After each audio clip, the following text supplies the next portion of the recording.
दोस्तों नमस्कार, स्वागत है आपका टर्निंग पॉइंट में। 1 फरवरी 2025 को हमारे पार्लियामेंट में बजट पेश हो रहा था और पूरी मीडिया बजट के बारे में बात कर रही थी, लेकिन आज की वीडियो में हम लोग बजट के बारे में बात नहीं करेंगे।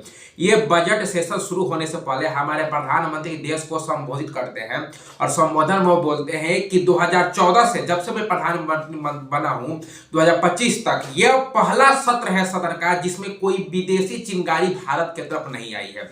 ये विदेशी चिंगारी का जो कहने का मतलब था, ये प्रधानमंत्री किस बात को संकेत कर रहे थे, मैं आपको थोड़ा सा हिंट देता हूं। आप हमको ये बताइए कि भारत में पेगासस का मुद्दा आया, भारत में हिडनबर्ग का मुद्दा आया, भारत में खालिस्तान का मुद्दा आया, भारत में किसान आंदोलन चरम पर आया।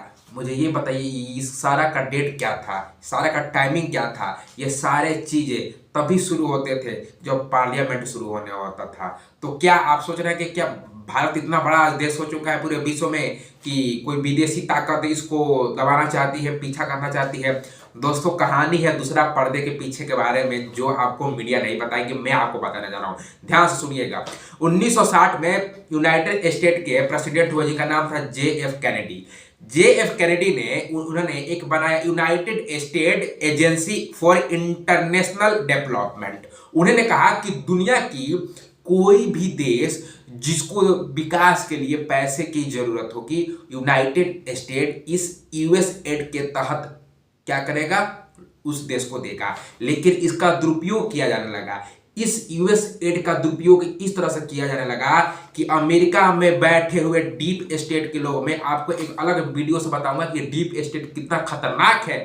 ये डीप स्टेट कमीने लोग अमेरिका में बैठे हुए अमेरिका का एजेंडा चलाने के लिए अपने तरह तरह से इस यूएस एड का प्रयोग करते थे। और इसमें सबसे तहत होता था कि अगर अमेरिका का एजेंडा दूसरे देश में चलाना है तो वहां पर एक ऐसी सरकार होनी चाहिए जो अमेरिका के सिस्टम के तहत काम करे, अमेरिका जो बोले वैसा करे। मैं आपको छोटा सा एग्जांपल समझाता हूं। जब यूक्रेन और रसिया में युद्ध हुआ तो उस समय यूनाइटेड स्टेट के प्रेसिडेंट थे जो बाइडेन। उन्होंने भारत से कहा कि आप रसिया पर प्रेशर डालिए कि वो युद्ध ना करे, लड़ाई ना करे यूक्रेन के साथ। मुझे ये बताइए कि भारत क्या बोला? भारत ये बोला कि जो यूक्रेन कर रहा है वह भी सही नहीं है और जो रसिया कर रहा है वो भी सही नहीं है। हम लोग तो दोनों का साथ नहीं दिया। हमने बोला कि आज के समय में आपको पीस के बारे में बात की होगी। प्रधानमंत्री तो यूनाइटेड नेशन ऑर्गेनाइजेशन में जाकर बोल चुके हैं कि भारत एक ऐसा देश है जिसने पूरे दुनिया को युद्ध नहीं बुद्ध दिया है। लेकिन अमेरिका की समस्या एक ईगो की समस्या है। उसके बाद अमेरिका की बात जब इंडिया ये नहीं माना तो उसके बाद यूनाइटेड स्टेट अमेरिका ने इंडिया पर भी प्रेशर बनाया कि जो आप रशियन ऑयल खरीद रहे हैं उसको हम ना खरीदें। हमारे विदेश मंत्री ने क्या कहा? हमारे विदेश मंत्री ने कहा कि देखिए सर, हमको सस्ता तेल जहां से मिलेगा हम अपने देश के लिए खरीदेंगे। इसमें गलत क्या है भाई? हमको जहां से उचित लगेगा, सही दाम पर मिलेगा, सस्ता मिलेगा, हम अपने देश के लिए खरीदेंगे। तुम जानो, तुम्हारा ही काम है ना दूसरे देश में टांग अड़ाने की। यहीं से कहानी शुरू होगी यूएस एड की, जो आपको बारीकी से चीजों को समझना है। दोस्तों डोनाल्ड ट्रंप जब चुनाव लड़ रहे थे तो उन्होंने बोला कि जो यूएस एड JF कैनेडी ने बनाया था 1960 में, जिसका प्रयोग बहुत गलत तरीके से हो रहा है कि अमेरिका के लोग टैक्स दे रहे हैं, उस टैक्स पेयर का पैसा यूएस एड में जा रहा है और उस पैसे से दूसरे देश में आप लोग पैसा लगा रहे हैं। और दूसरे देश के भलाई के लिए नहीं, जो यूएस एड बनाया गया था अपना एजेंडा चलाने के लिए, अपना काम करने के लिए। अगर वहां पर कोई सरकार है आपके मुताबिक सरकार काम ना करे तो उस सरकार को पलटने के लिए इस यूएस एड का प्रयोग किया गया था। जिसका सबसे अभी फिलहाल का एग्जाम्पल है बांग्लादेश। बांग्लादेश में जो प्रेसिडेंट थी, प्राइम मिनिस्टर थी शेख हसीना, उनकी पार्टी का नाम है अवामी लीग। वो अवामी लीग शुरू से प्रो इंडिया पार्टी थी, वह हिंदुस्तान के हित के बारे में बात करने वाली पार्टी थी, लेकिन यह अमेरिका का चलाने रही थी। और वहां पर शेख हसीना को 5 अगस्त 1924 को उनकी रिजिम चेंज कर दी गई, सरकार चल दी गई। मैं आपको पीछे की कहानी आपको बताने जा रहा हूं। भारत में हिडनबर्ग का रिपोर्ट अडानी पर आया, भारत में पेगासस का रिपोर्ट भारत में आया, और जब भी ये किसान आंदोलन होता था इसका पैसा कहां से आता था मैं आपको बताऊंगा। यूनाइटेड स्टेट अमेरिका का जब चुनाव चल रहा था, डोनाल्ड ट्रंप, उनके साथ एक व्यक्ति खड़ा था जिसका नाम था एलन बॉक्स। उसने कहा कि ये जो यूएस एड है ये क्राइम ऑर्गेनाइजेशन की तरह काम कर रहा है। और यूनाइटेड स्टेट के प्रेसिडेंट डोनाल्ड ट्रंप ने बोला कि हम एक अलग से डिपार्टमेंट बनाएंगे जिसका नाम उन्होंने डॉग रखा, डिपार्टमेंट ऑफ गवर्नमेंट इफिशियंसी, यानी जो सरकार का पैसा है, जो सरकार का पैसा आ कहां से रहा है, टैक्स के पैसे से आ रहा है उसका प्रयोग सही से होगा। और आज के समय में डोनाल्ड ट्रंप ने जो United state agency for international development, जो डेवलपमेंट के नाम पर कोई काम नहीं किया दुनिया में, सिर्फ अपना एजेंडा चलाया और अपने मुताबिक सरकार बनाने बिगाड़ने का काम किया, उसको आज यूएसएड को बंद कर दिया गया। मैं आपको डाटा बताऊंगा जिसको आप सुनकर चौंक जाएंगे।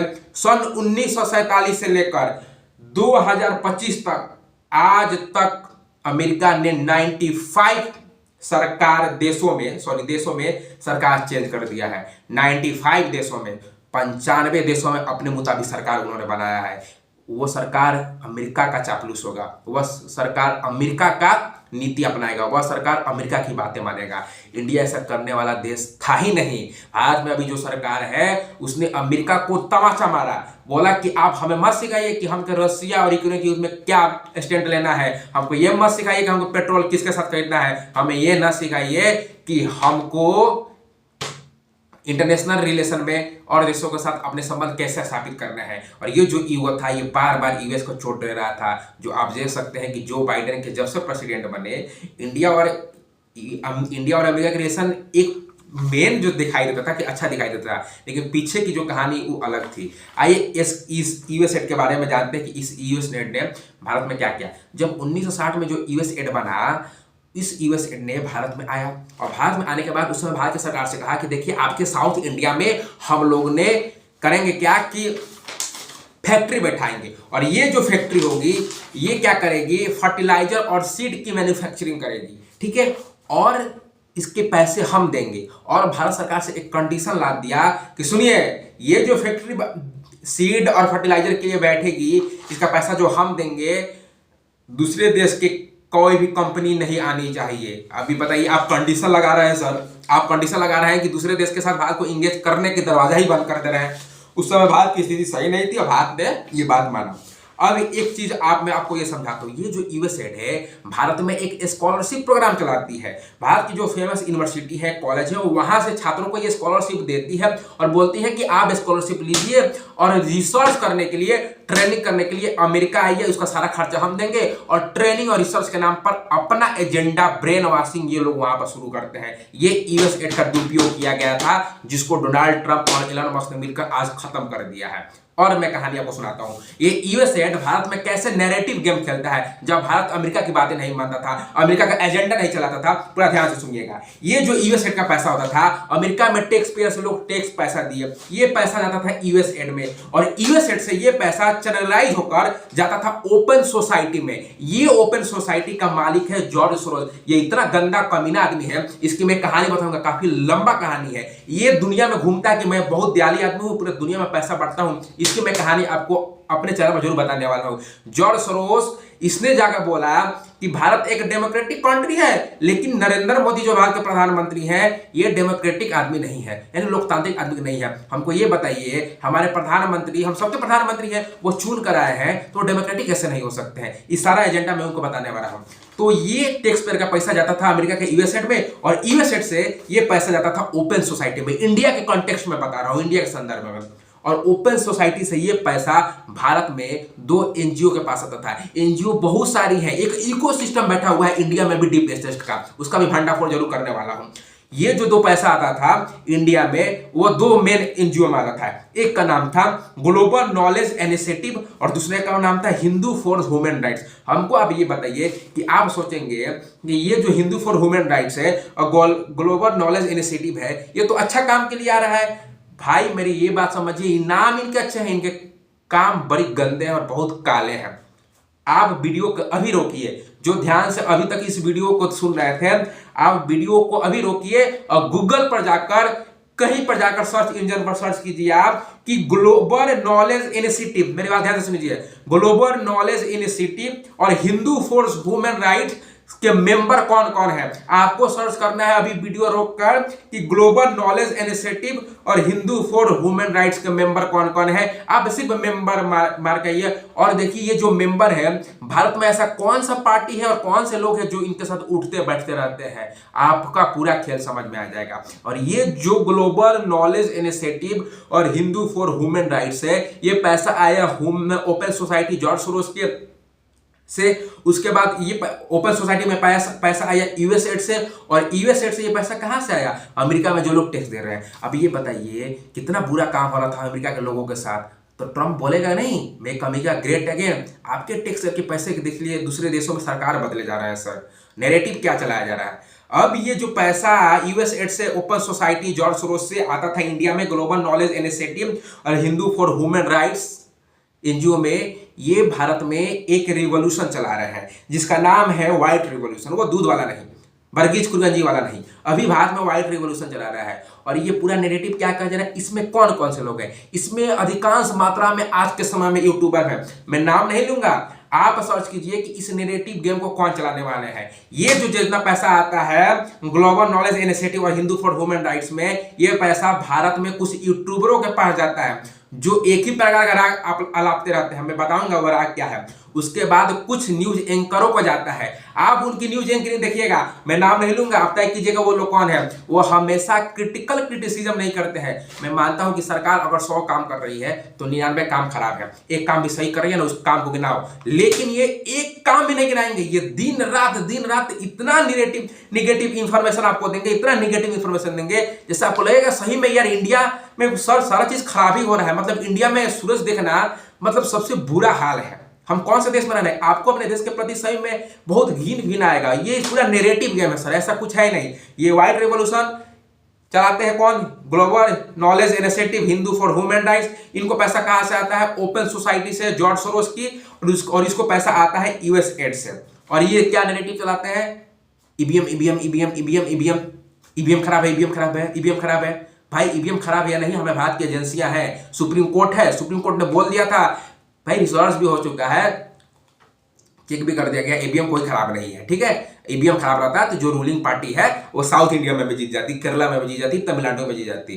ठीक है, ईवीएम ईवीएम ईवीएम खराब है। दूसरा नेगेटिव इनका होता है कास्ट सेंसस करा लो, जातीय जनगणना करा लो। हमको ये बताइए जातीय जनगणना से तुम क्या निकाल लोगे भाई, क्या पता कर लोगे?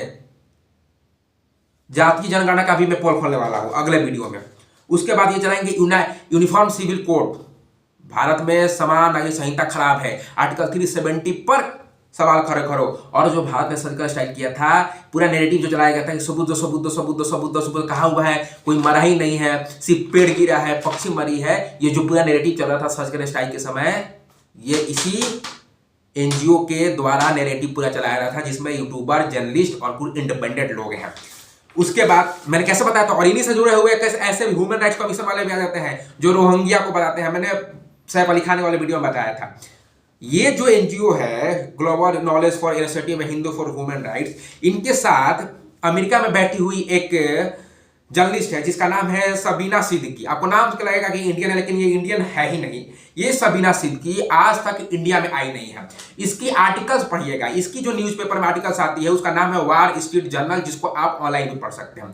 सबीना सिद्दीकी आज तक इंडिया में नहीं आई है, और इसका जितना भी जर्नल और ये अपना छापती है, पोस्ट करती है, ये क्या लिखती है कि भारत में माइनॉरिटी खतरे में है, भारत में मुसलमानों पर अत्याचार हो रहा है, सिखों पर अत्याचार हो रहा है। आप किसी भी माइनॉरिटी को इंडिया में पकड़िए, जो आप लोग वीडियो देख रहे हैं, आप इंडिया में रह रहे हैं, और उससे आप दिल से पूछिए कि सही बता तुम पर खतरा है? ये बताइए। ये जो सबीना सिद्दीकी है, नाम याद कर लीजिए, Sabina Siddiqui wall street journal हमेशा पोस्ट करती है कि भारत में अल्पसंख्यकों पर अत्याचार हो रहा है। हमको ये बताइए सबीना जी, आप इंडिया एक बार भी आई हैं? आप अमेरिका में बैठे, एसी रूम में बैठे, सारा एक नैरेटिव चलाती हैं। और ये जो सबीना सिद्दीकी थी, इसके साथ भारत में कश्मीर से जुड़ा एक जर्नलिस्ट भी था जो डीडब्ल्यू के लिए काम करता था। उसका नाम था इरफान मेहराज, जो अभी जेल में है। जब ये जेल में गया तो कुछ यही जो यूट्यूबर और न्यूज एंकर जो सो कॉल्ड इंडिपेंडेंट बोलते हैं कि हम निष्पक्ष पत्रकारिता करते हैं, इन्होंने बड़े हो हल्ला किया। इसका नाम था इरफान मेहराज। ये Irfan Mehraj United state commission और इंटरनेशनल रिलीजियस फंड, जो यूएस एड का ही फ्रंट है, ये भी देखा भारत में माइनॉरिटी खतरे में है। इस यूएस एड के द्वारा, ओपन सोसाइटी के द्वारा, यूएस एड से पैसा, ओपन सोसाइटी में, ओपन सोसाइटी से पैसा, हिंदू फॉर ह्यूमन राइट्स और ग्लोबल नॉलेज इनिशिएटिव, 5,000 करोड़ पैसे आए हैं भारत में। भारत में कोई भी प्रोटेस्ट कराना हो, विद्रोह कराना हो, नैरेटिव कराना हो, पैसे दो, विद्रोह कराओ। समझिए जाएगा कहाँ कहाँ भारत में विद्रोह हुआ है। ये पूरा आपको खेल था। मैं आपको एक चीज और बता रहा हूँ, ये जो न्यूज जर्नलिस्ट और यूट्यूबर को पूरा खेल था, बांग्लादेश में जो 5 अगस्त को शेख हसीना की सरकार बदली, ये जो यूएसए का खेल क्योंकि जो शेख हसीना थी वो अमेरिका का बात मान ही नहीं रही थी, अमेरिका का पॉलिसी के अनुसार काम ही नहीं कर रही थी। भाई हम इंडिपेंडेंट कंट्री हैं, हम दूसरे देश, कोई बाहरी देश आकर हमको पता है कि हमें क्या करना चाहिए। इसमें जो मेन था उसका नाम था इंटरनेशनल रिपब्लिक इंस्टीट्यूट और एक का नाम था नेशनल एंडोमेंट फॉर डेमोक्रेसी। इन दोनों ने मिलकर वहां पर छात्रों को भड़काया, पैसा दिया कि भाई शेख हसीना के खिलाफ विद्रोह करो। विद्रोह हुआ, सरकार पलटी और एक क्लिंटन फाउंडेशन का, जी क्लिंटन फाउंडेशन का एक नोबलिस्ट जिसको नोबेल प्राइज मिला है, सो कॉल्ड अमेरिका का दोगलापन, जिसका नाम है मोहम्मद यूनुस, जो आज से एंटी इंडिया स्पीचें दे रहा है, इंडिया के बारे में बुरा अनाप शनाप बोल रहा है। मतलब वो भारत के लिए तो सही नहीं है। वहां पर जो अभी सरकार है मोहम्मद यूनुस की बांग्लादेश में, ये बहुत जल्दी हटने वाला है क्योंकि ट्रंप जी ने जो उसको पैसा देना बंद ही कर दिया है। ये लोगों ने ये लोगों ने इंटरनेशनल रिपब्लिक इंस्टीट्यूट और नेशनल एंडोमेंट फॉर डेमोक्रेसी, जिन्होंने शेख हसीना का सरकार बांग्लादेश में पलटा, और पलटने के बाद ये जो बैठाया क्लिंटन फाउंडेशन का आदमी जिसका नाम है मोहम्मद यूनुस, इसका भी जल्दी पोल खोलने वाला हूँ। ये आया कहाँ से और इसको अमेरिका ने बैठाया क्यों है, किस काम के लिए। आई होप आपको पूरा खेल समझ में आएगा। अब ये बताइए, अमेरिका के लोग जो टैक्स के पैसे दे रहे हैं उसका पैसा का दुरुपयोग क्या क्या कर रहे हैं। सर आप दूसरे देशों में अपना एजेंडा चला रहे हैं, सरकार चला रहे हैं, तो ट्रंप से भारत की अभी व्यापार के मामले में, ट्रेड के मामले में थोड़ी सी नेगोशिएशन करनी पड़ेगी जो है, ठीक है, वो अपने देश के अच्छाई के लिए कर रहा है। तो एक फायदा इंडिया को यही हुआ है कि जो इरिटेशन बाहर से आती थी इंडिया के कॉन्टेक्स्ट में, तो ये चीजें थी। अब ये नहीं समझ सके कि ये यूएसए का सारा पैसा इंडिया में आता है, ये और देशों में अपने अपने खेल चलाते हैं। पर आपको काम करना है अपने अनुसार कि पता कीजिए ये खेल खेल कहाँ चल रहा है। अभी सीरिया में सरकार चेंज होगी, असद अल बसद की, Gaza, Ukraine, Israel, middle east, फिलिस्तीन, लेबनान, यूक्रेन और रशिया तो ये चल रहा है। यूक्रेन के पास पैसा था ही नहीं, हथियार था ही नहीं, मिला कहाँ से, लड़ कैसे गया उतना बड़ा देश रशिया से। पूरा खेल सर आपको समझ में आ जाएगा। आई होप आपको वीडियो समझ में आएगा। ये था United state agency for international development का गंदा खेल, जिसका प्रयोग जो बाइडेन और उसकी सरकार ने जॉर्ज सोरोस को मिलकर भारत में किया था। धन्यवाद।